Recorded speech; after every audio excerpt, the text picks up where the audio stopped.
Today we are going to start the chapter Indian Economy 1950 to 1990.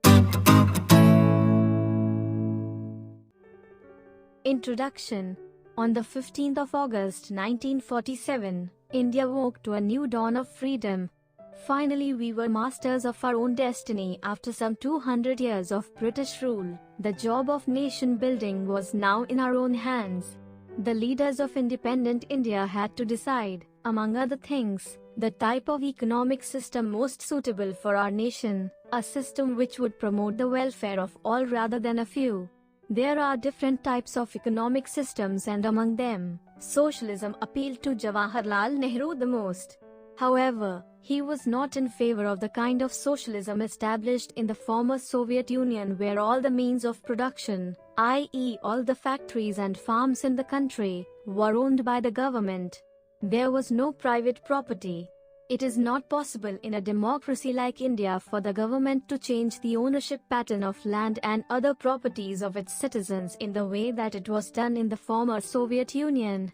Nehru, and many other leaders and thinkers of the newly independent India, sought an alternative to the extreme versions of capitalism and socialism. Basically sympathizing with the socialist outlook, they found the answer in an economic system which, in their view, combined the best features of socialism without its drawbacks. In this view, India would be a socialist society with a strong public sector but also with private property and democracy. The government would plan for the economy with the private sector being encouraged to be part of the plan effort. The Industrial Policy Resolution of 1948 and the directive principles of the Indian Constitution reflected this outlook. In 1950, the Planning Commission was set up with the Prime Minister as its chairperson. The era of 5-year plans had begun. The goals of 5-year plans. A plan should have some clearly specified goals. The goals of the 5-year plans were growth, modernization, self-reliance and equity. This does not mean that all the plans have given equal importance to all these goals. Due to limited resources, a choice has to be made in each plan about which of the goals is to be given primary importance. Nevertheless, the planners have to ensure that, as far as possible, the policies of the plans do not contradict these 4 goals. Let us now learn about the goals of planning in some detail. Growth. It refers to increase in the country's capacity to produce the output of goods and services within the country. It implies either a larger stock of productive capital, or a larger size of supporting services like transport and banking, or an increase in the efficiency of productive capital and services. A good indicator of economic growth, in the language of economics, is steady increase in the gross domestic product, GDP. The GDP is the market value of all the goods and services produced in the country during a year. You can think of the GDP as a cake, and growth is increase in the size of the cake. If the cake is larger, more people can enjoy it. It is necessary to produce more goods and services if the people of India are to enjoy, in the words of the first 5-year plan, a more rich and varied life. The GDP of a country is derived from the different sectors of the economy, namely the agricultural sector, the industrial sector and the service sector. The contribution made by each of these sectors makes up the structural composition of the economy. In some countries, growth in agriculture contributes more to the GDP growth, while in some countries the growth in the service sector contributes more to GDP growth. Modernization. To increase the production of goods and services, the producers have to adopt new technology. For example, a farmer can increase the output on the farm by using new seed varieties instead of using the old ones. Similarly, a factory can increase output by using a new type of machine. Adoption of new technology is called modernization. However, modernization does not refer only to the use of new technology but also to changes in social outlook, such as the recognition that women should have the same rights as men. In a traditional society, women are supposed to remain at home while men work. A modern society makes use of the talents of women in the workplace, in banks, factories, schools, etc. And such a society in most occasions is also prosperous. Self-reliance. A nation can promote economic growth and modernization by using its own resources or by using resources imported from other nations. The first 7 5-year plans gave importance to self-reliance, which means avoiding imports of those goods which could be produced in India itself. This policy was considered a necessity in order to reduce our dependence on foreign countries, especially for food. It is understandable that people who were recently freed from foreign domination should give importance to self-reliance. Further, it was feared that dependence on imported food supplies, foreign technology and foreign capital may make India's sovereignty vulnerable to foreign interference in our policies. Equity. Now growth, modernization and self-reliance, by themselves, may not improve the kind of life which people are living. A country can have high growth, the most modern technology developed in the country itself, and also have most of its people living in poverty.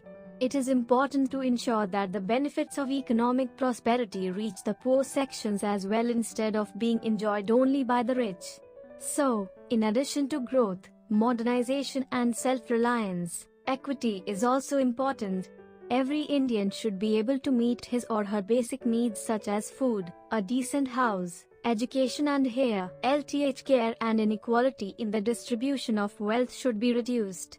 Let us now see how the first 7 5-year plans, covering the period 1950 to 1990, attempted to attain these 4 goals and the extent to which they succeeded in doing so, with reference to agriculture, industry and trade.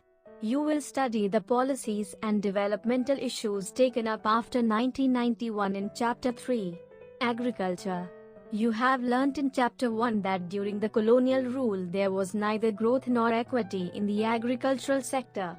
The policy makers of independent India had to address these issues, which they did through land reforms and promoting the use of high-yielding variety (HYV) seeds, which ushered in a revolution in Indian agriculture. Land reforms. At the time of independence, the land tenure system was characterized by intermediaries, variously called zamindars, jagirdars etc., who merely collected rent from the actual tillers of the soil without contributing towards improvements on the farm. The low productivity of the agricultural sector forced India to import food from the United States of America, USA. Equity in agriculture called for land reforms which primarily referred to change in the ownership of land holdings. Just a year after independence, steps were taken to abolish intermediaries and to make the tillers the owners of land. The idea behind this move was that ownership of land would give incentives to the tillers to invest in making improvements provided sufficient capital was made available to them. Land ceiling was another policy to promote equity in the agricultural sector. This means fixing the maximum size of land which could be owned by an individual. The purpose of land ceiling was to reduce the concentration of land ownership in a few hands. The abolition of intermediaries meant that some 200 lakh tenants came into direct contact with the government. They were thus freed from being exploited by the zamindars. The ownership conferred on tenants gave them the incentive to increase output, and this contributed to growth in agriculture. However, the goal of equity was not fully served by abolition of intermediaries. In some areas, the former zamindars continued to own large areas of land by making use of some loopholes in the legislation. There were cases where tenants were evicted and the landowners claimed to be self-cultivators, the actual tillers, claiming ownership of the land, and even when the tillers got ownership of land, the poorest of the agricultural laborers, such as sharecroppers and landless laborers, did not benefit from land reforms. The land ceiling legislation also faced hurdles. The big landlords challenged the legislation in the courts, delaying its implementation. They used this delay to register their lands in the name of close relatives, thereby escaping from the legislation. The legislation also had a lot of loopholes which were exploited by the big landholders to retain their land. Land reforms were successful in Kerala and West Bengal because these states had governments committed to the policy of land to the tiller. Unfortunately, other states did not have the same level of commitment, and vast inequality in landholding continues to this day. The Green Revolution. At independence, about 75% of the country's population was dependent on agriculture. Productivity in the agricultural sector was very low because of the use of old technology and the absence of required infrastructure for the vast majority of farmers. India's agriculture vitally depends on the monsoon, and if the monsoon fell short, the farmers were in trouble unless they had access to irrigation facilities, which very few had. The stagnation in agriculture during the colonial rule was permanently broken by the Green Revolution. This refers to the large increase in production of food grains resulting from the use of high-yielding variety (HYV) seeds, especially for wheat and rice. The use of these seeds required the use of fertilizer and pesticide in the correct quantities as well as regular supply of water. The application of these inputs in correct proportions is vital. The farmers who could benefit from HYV seeds required reliable irrigation facilities as well as the financial resources to purchase fertilizer and pesticide.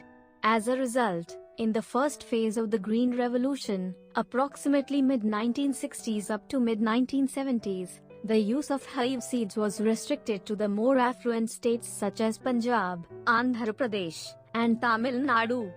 Further, the use of HYV seeds primarily benefited the wheat-growing regions only. In the second phase of the Green Revolution, mid-1970s to mid-1980s, the HYV technology spread to a larger number of states and benefited more variety of crops. The spread of Green Revolution technology enabled India to achieve self-sufficiency in food grains. India no longer had to be at the mercy of America or any other nation for meeting its food requirements. Growth in agricultural output is important, but it is not enough. If a large proportion of this increase is consumed by the farmers themselves instead of being sold in the market, the higher output will not make much of a difference to the economy as a whole. If, on the other hand, a substantial amount of agricultural produce is sold in the market by the farmers, the higher output can make a difference to the economy. The portion of agricultural produce which is sold in the market by the farmers is called marketed surplus. A good proportion of the rice and wheat produced during the Green Revolution period, available as marketed surplus, was sold by the farmers in the market. As a result, the price of food grains declined relative to other items of consumption. The low-income groups, who spend a large percentage of their income on food, benefited from this decline in relative prices. The Green Revolution enabled the government to procure sufficient amount of food grains to build a stock which could be used in times of food shortage. While the nation had immensely benefited from the Green Revolution, the technology involved was not free from risks. One such risk was the possibility that it would increase the disparities between small and big farmers, since only the big farmers could afford the required inputs, thereby reaping most of the benefits of the Green Revolution.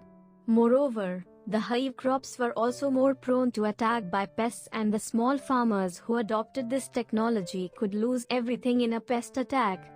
Fortunately, these fears did not come true because of the steps taken by the government. The government provided loans at a low interest rate to small farmers and subsidized fertilizers so that small farmers could also have access to the needed inputs. Since the small farmers could obtain the required inputs, the output on small farms equaled the output on large farms in the course of time. As a result, the Green Revolution benefited the small as well as rich farmers. The risk of the small farmers being ruined when pests attacked their crops was considerably reduced by the services rendered by research institutes established by the government. You should note that the Green Revolution would have favored the rich farmers only if the state did not play an extensive role in ensuring that the small farmer also gains from the new technology. The debate over subsidies. The economic justification of subsidies in agriculture is, at present, a hotly debated question. It is generally agreed that it was necessary to use subsidies to provide an incentive for adoption of the new HYV technology by farmers in general and small farmers in particular. Any new technology will be looked upon as being risky by farmers. Subsidies were, therefore, needed to encourage farmers to test the new technology.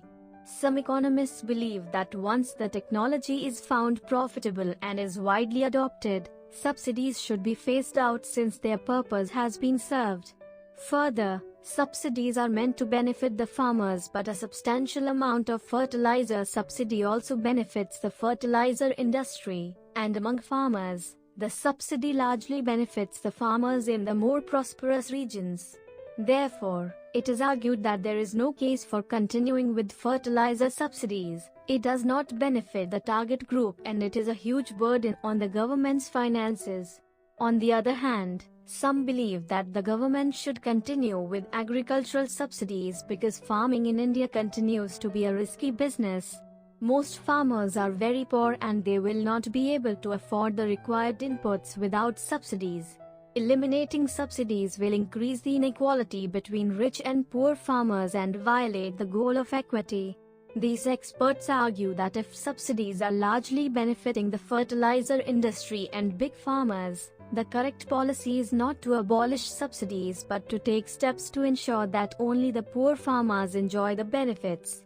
Thus, by the late 1960s, Indian agricultural productivity had increased sufficiently to enable the country to be self-sufficient in food grains. This is an achievement to be proud of. On the negative side, some 65% of the country's population continued to be employed in agriculture even as late as 1990. Economists have found that as a nation becomes more prosperous, the proportion of GDP contributed by agriculture as well as the proportion of population working in the sector declines considerably. In India, between 1950 and 1990, the proportion of GDP contributed by agriculture declined significantly but not the population depending on it, 67.5% in 1950 to 64.9% by 1990. Why was such a large proportion of the population engaged in agriculture although agricultural output could have grown with much less people working in the sector? The answer is that the industrial sector and the service sector did not absorb the people working in the agricultural sector. Many economists call this an important failure of our policies followed during 1950 to 1990 industry and trade. Economists have found that poor nations can progress only if they have a good industrial sector. Industry provides employment which is more stable than the employment in agriculture. It promotes modernization and overall prosperity. It is for this reason that the 5-year plans placed a lot of emphasis on industrial development. You might have studied in the previous chapter that, at the time of independence, the variety of industries was very narrow, largely confined to cotton textiles and jute. There were 2 well-managed iron and steel firms, one in Jamshedpur and the other in Kolkata, but, obviously, we needed to expand the industrial base with a variety of industries if the economy was to grow. Public and private sectors in Indian industrial development. The big question facing the policy makers was, what should be the role of the government and the private sector in industrial development? At the time of independence, Indian industrialists did not have the capital to undertake investment in industrial ventures required for the development of Indian economy, nor was the market big enough to encourage industrialists to undertake major projects even if they had the capital to do so. It is principally for these reasons that the erstwhile governments had to play an extensive role in promoting the industrial sector. In addition, the decision to develop the Indian economy on socialist lines led to the policy of the government controlling the commanding heights of the economy, as the second 5-year plan put it. This meant that the government would have complete control of those industries that were vital for the economy. The policies of the private sector would have to be complementary to those of the public sector, with the public sector leading the way. Industrial Policy Resolution 1956, IPR 1956. In accordance with the goal of the state controlling the commanding heights of the economy, the Industrial Policy Resolution of 1956 was adopted. This resolution formed the basis of the second 5-year plan, the plan which tried to build the basis for a socialist pattern of society. This resolution classified industries into three categories. The first category comprised industries which would be exclusively owned by the government. The second category consisted of industries in which the private sector could supplement the efforts of the public sector, with the government taking the sole responsibility for starting new units. The third category consisted of the remaining industries which were to be in the private sector. Although there was a category of industries left to the private sector, the sector was kept under state control through a system of licenses. No new industry was allowed unless a license was obtained from the government. This policy was used for promoting industry in backward regions. It was easier to obtain a license if the industrial unit was established in an economically backward area. In addition, such units were given certain concessions such as tax benefits and electricity at a lower tariff. The purpose of this policy was to promote regional equality. Even an existing industry had to obtain a license for expanding output or for diversifying production, producing a new variety of goods. This was meant to ensure that the quantity of goods produced was not more than what the economy required. License to expand production was given only if the government was convinced that the economy required a larger quantity of goods. Small-scale industry. In 1955, the Village and Small-Scale Industries Committee, also called the Karve Committee, noted the possibility of using small-scale industries for promoting rural development. A small-scale industry is defined with reference to the maximum investment allowed on the assets of a unit. This limit has changed over a period of time. In 1950, a small-scale industrial unit was one which invested a maximum of Rs 5 lakh. At present, the maximum investment allowed is Rs 1 crore.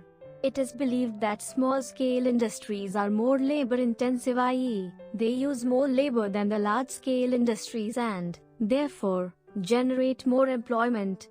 But these industries cannot compete with the big industrial firms. It is obvious that development of small-scale industry requires them to be shielded from the large firms. For this purpose, the production of a number of products was reserved for the small-scale industry, the criterion of reservation being the ability of these units to manufacture the goods. They were also given concessions such as lower excise duty and bank loans at lower interest rates. Trade policy, import substitution. The industrial policy that India adopted was closely related to the trade policy. In the first 7 plans, trade was characterized by what is commonly called an inward-looking trade strategy. Technically, this strategy is called import substitution. This policy aimed at replacing or substituting imports with domestic production. For example, instead of importing vehicles made in a foreign country, industries would be encouraged to produce them in India itself. In this policy, the government protected the domestic industries from foreign competition. Protection from imports took 2 forms: tariffs and quotas. Tariffs are a tax on imported goods. They make imported goods more expensive and discourage their use.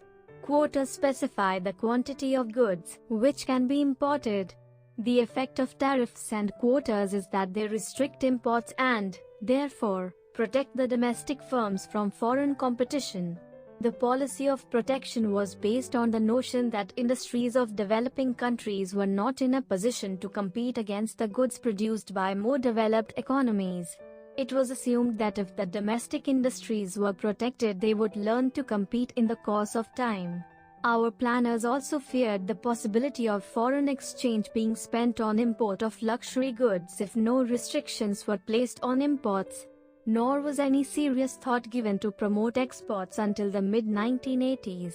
Effect of policies on industrial development. The achievements of India's industrial sector during the first 7 plans are impressive indeed. The proportion of GDP contributed by the industrial sector increased in the period from 13% in 1950-51 to 24.6% in 1990-91. The rise in the industry's share of GDP is an important indicator of development. The 6% annual growth rate of the industrial sector during the period is commendable. No longer was Indian industry restricted largely to cotton, textiles and jute. In fact, The industrial sector became well diversified by 1990, largely due to the public sector. The promotion of small-scale industries gave opportunities to those people who did not have the capital to start large firms to get into business. Protection from foreign competition enabled the development of indigenous industries in the areas of electronics and automobile sectors which otherwise could not have developed. In spite of the contribution made by the public sector to the growth of the Indian economy, some economists are critical of the performance of many public sector enterprises. It was proposed at the beginning of this chapter that initially public sector was required in a big way. It is now widely held that state enterprises continued to produce certain goods and services, often monopolizing them, although this was no longer required. An example is the provision of telecommunication service. This industry continued to be reserved for the public sector even after it was realized that private sector firms could also provide it. Due to the absence of competition, even till the late 1990s, one had to wait for a long time to get a telephone connection. Another instance could be the establishment of Modern Bread, a bread manufacturing firm, as if the private sector could not manufacture bread. In 2001, this firm was sold to the private sector. The point is that after 4 decades of planned development of Indian economy, no distinction was made between what the public sector alone can do and 2. what the private sector can also do. For example, even now only the public sector supplies national defense. And even though the private sector can manage hotels well, yet the government also runs hotels. This has led some scholars to argue that the state should get out of areas which the private sector can manage and the government may concentrate its resources on important services which the private sector cannot provide. Many public sector firms incurred huge losses but continued to function because it is difficult to close a government undertaking even if it is a drain on the nation's limited resources. This does not mean that private firms are always profitable. Indeed, quite a few of the public sector firms were originally private firms which were on the verge of closure due to losses. They were then nationalized to protect the jobs of the workers. However, a loss-making private firm will not waste resources by being kept running despite the losses. The need to obtain a license to start an industry was misused by industrial houses. A big industrialist would get a license not for starting a new firm but to prevent competitors from starting new firms. The excessive regulation of what came to be called the permit license Raj prevented certain firms from becoming more efficient. More time was spent by industrialists in trying to obtain a license or lobby with the concerned ministries rather than on thinking about how to improve their products. The protection from foreign competition was also being criticized on the ground that it continued even after it proved to do more harm than good. Due to restrictions on imports, the Indian consumers had to purchase whatever the Indian producers produced. The producers were aware that they had a captive market, so they had no incentive to improve the quality of their goods. Why should they think of improving quality when they could sell low-quality items at a high price? Competition from imports forces our producers to be more efficient. A few economists also point out that the public sector is not meant for earning profits but to promote the welfare of the nation. The public sector firms, on this view, should be evaluated on the basis of the extent to which they contribute to the welfare of people and not on the profits they earn. Regarding protection, some economists hold that we should protect our producers from foreign competition as long as the rich nations continue to do so. Owing to all these conflicts, economists called for a change in our policy. This, along with other problems, led the government to introduce a new economic policy in 1991. Conclusion: the progress of the Indian economy during the first 7 plans was impressive indeed. Our industries became far more diversified compared to the situation at independence. India became self-sufficient in food production thanks to the Green Revolution. Land reforms resulted in abolition of the hated zamindari system. In industrial sector, many economists became dissatisfied with the performance of many public sector enterprises. Excessive government regulation prevented growth of entrepreneurship. In the name of self-reliance, Indian producers were protected against foreign competition, and this did not give them the incentive to improve the quality of goods that they produced. Indian policies were inward-oriented that failed to develop a strong export sector. The need for reform of economic policy was widely felt in the context of changing global economic scenario, and the new economic policy was initiated in 1991 to make Indian economy more efficient. This is the subject of the next chapter. For more updates, subscribe to our channel and enjoy learning.